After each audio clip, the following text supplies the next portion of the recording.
Looking ahead, a luxury cruise line is getting a relaunch with stops planned in Portland and on the Oregon coast. This means soon you could see one of those massive cruise liners making its way down the Willamette River once again. Joining us live to tell us more about the Crystal Serenity and give us an idea of what the industry is looking right now is expert Stuart Sharon, also known as the Cruise Guy. Stuart, good morning.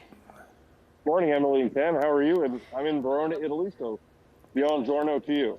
Buongiorno. Yes. I was going to say, looks like you are enjoying a lovely day here over in Italy. So you're live from the Colosseum right now. How is cruising in 2023? Tell us about the industry. Well, cruising's actually come back with quite a vengeance, and this is actually I'm heading out on my fourth cruise in a couple of months in the Mediterranean. And if you're worried about where all your friends and family may have gone, they're here in Europe. Rome has been packed. Athens has been packed with Americans. Here in Verona, all I hear is English, here German and some other Slavic countries. But people are traveling all over the world, and they just can't wait to get away. The cruise industry is no different. Actually, it is different because they're doing significantly better, and there actually is no better value in travel than cruising right now. If you've looked at what airfares and hotels are charging versus what the cruises are charging. Yeah, absolutely. I mean, you talk about the tourism. We can see all those people, all those tourists behind you right there. Tell us about the relaunch of Crystal Cruises and the future trips that are coming to Portland, Oregon. Actually, it's very exciting. Crystal Cruises, unfortunately, was a casualty of the pandemic.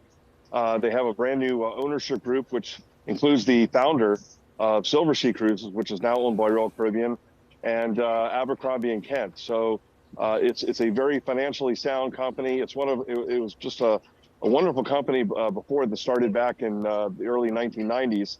And it is one of the 4 ultra luxury cruises. So you have Crystal, you have Regent, Silversea, and Seabourn. So to have all 4 fully operating at 100% is great news. And, I just came off of Crystal Serenity.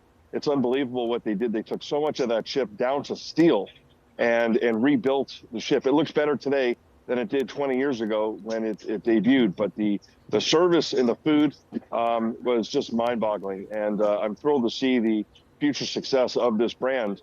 And as far as, it will be traveling back up to visiting Portland. It's not a massive cruise ship. It's about 64,000 tons. You should have seen it next to one of the Royal Caribbean ships, which was 230,000 tons. Quite a size difference. But, the hotel, I mean, as far as a value prospect, I mean, there's no better vacation than on a cruise. And, I've just finished my 312th cruise, and 313 is next week on Norwegian Cruise Line's brand new Norwegian Viva, also departing out of the Venice area. So it's an exciting time for people to get away. Wow. Now, yeah, I mean, I've taken some family cruises before, but not an ultra luxury cruise. When you say Crystal was in this class of ultra luxury cruises, what can you expect from that kind of trip?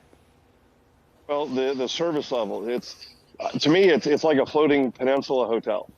Wow. So you don't see them advertised. It's up there. So you think of Ritz Carlton, it's another step above. The food, the service, the experience, it's like a country club type atmosphere.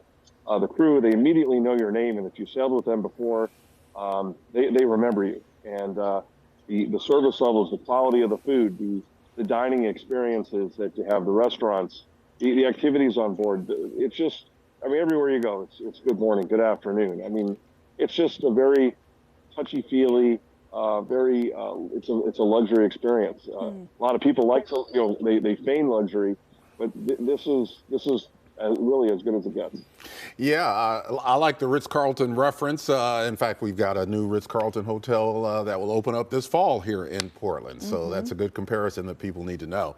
What advice do you have for someone who's new to cruises? What if you haven't done a cruise before? Any tips? Well, I mean, keep in mind that the beauty of cruising is you're not packing, unpacking, you're not checking out of hotels, you're not waiting in airports, and you're not waking up in the same boring place each day.